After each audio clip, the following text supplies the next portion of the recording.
Greetings, book lovers. I'm gonna get stuck straight into this. This evening's book is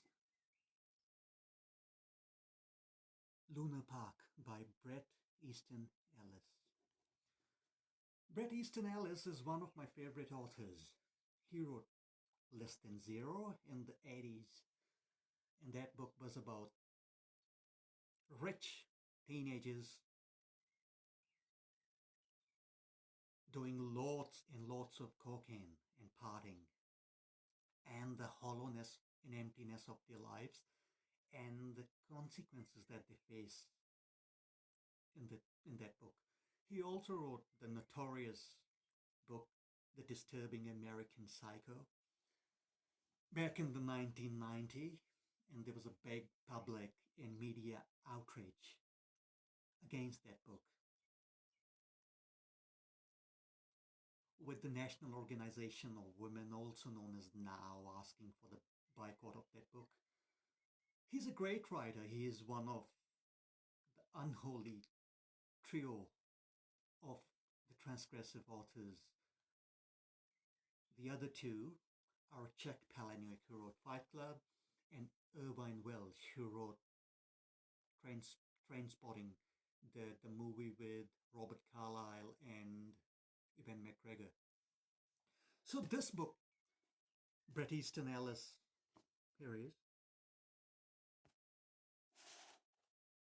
He wrote this book in 2005, and this is sort of a pseudo-sequel to American Psycho. And it's also a semi-autobiographical book. Bret himself is the main character in this book. So, fed up with his life of partying and cocaine and fame, Bret takes a shot at normal life. So he gets in touch with his partner, actress Jane Davis, with whom he has the only known child, Robbie. Robbie is 11. So all three of us, along with Jane's 6-year-old daughter Sarah, moved to suburbs. The suburb called Midland in New York. So as a housewarming thing, they throw a big ass party, and coincidence, they throw a Halloween party because it's Halloween season, and that's how the book opens. The first few chapters are about book signing and Bret Easton Ellis doing some conferences and the book signing, doing drugs, and almost losing his mind at those book signings because he's so freaking high on drugs. So yeah, fed up with all that life, he gives the shot to living a normal life. But still, you somehow wonder how much of that partying life and all that drug stories are true and how much of that is made up. Anyways, so he gives the normal life a shot, and they throw a big Halloween party.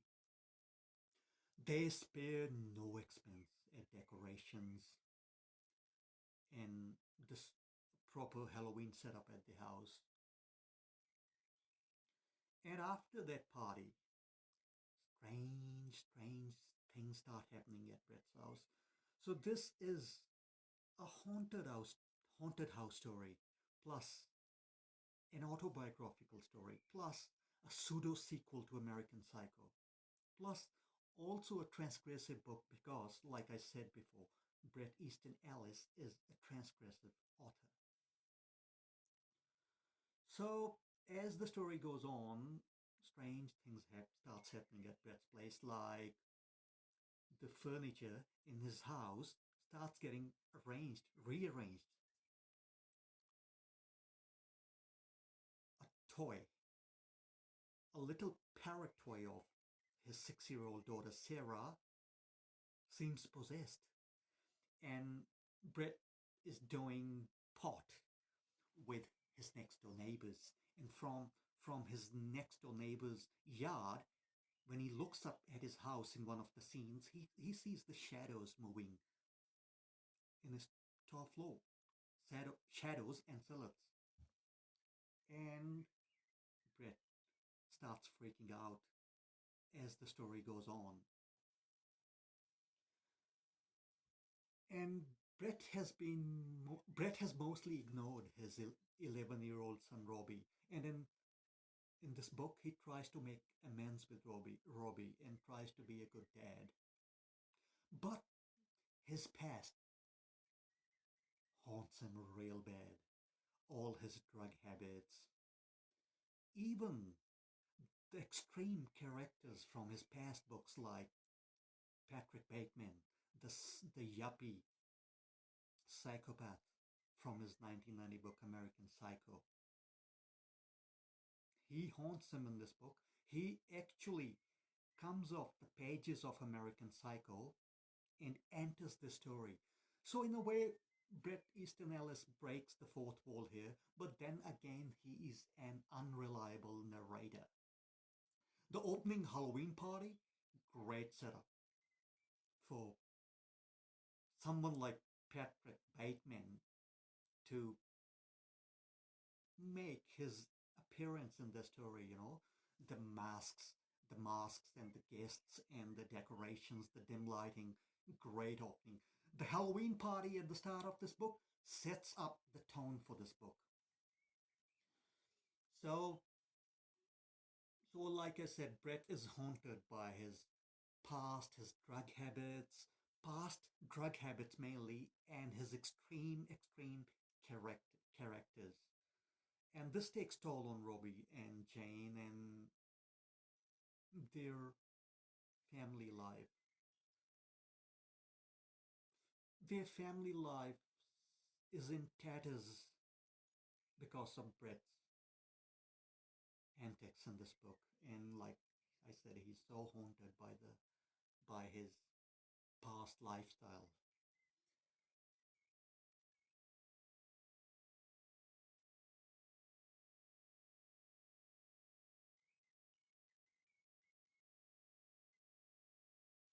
In this book, Bret is also haunted by the shadow, or literally the ghost, of his abusive father from his childhood. So Bret's abusive dad is haunting him, and also Patrick Bateman, the Armani designer clothes obsessed psychopath, the fitness routine and the skincare routine obsessed Patrick Bateman is haunting him. Patrick Bateman is haunting him, his abusive father is haunting him, and you wonder if Patrick Bateman and the ghost of his abusive dad are one and the same.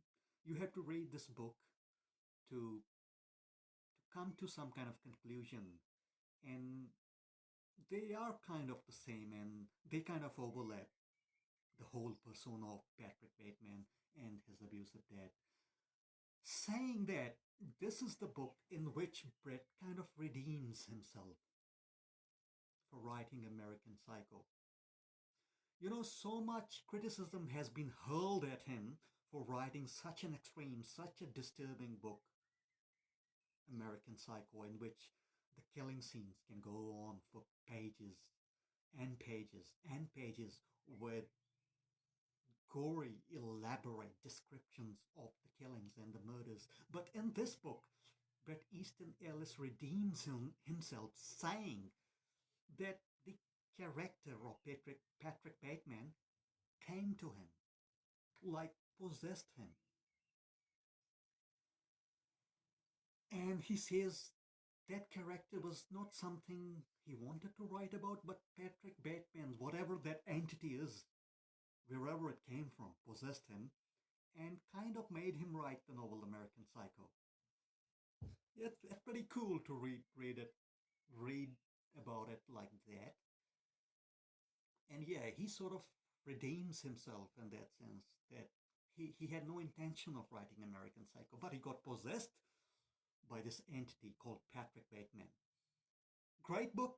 I enjoyed it. It's a great book to read at the start of the Halloween season because it starts with a Halloween party, spooky atmosphere, haunted house story, unreliable narrator, great piece of transgressive fiction, semi-autobiographical, pseudo-sequel to American Psycho.